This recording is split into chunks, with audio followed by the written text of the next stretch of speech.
Now, to understand this better, let's run it. But before we run it, let's start this and run all cells.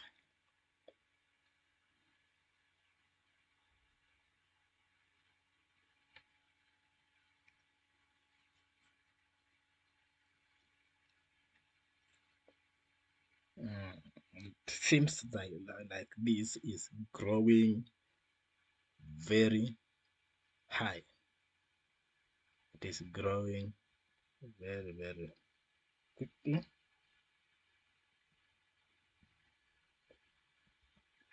And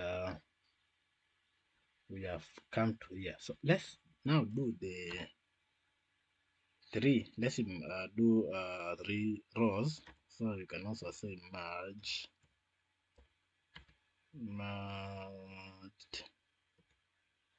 df, merged df.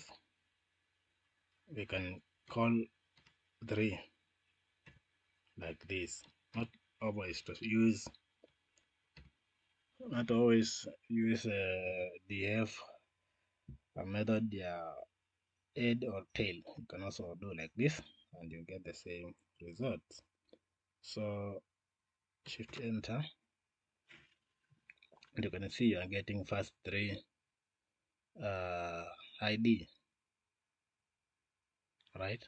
So this is merged. You can see set count and name and parent id, which is none within these 3. So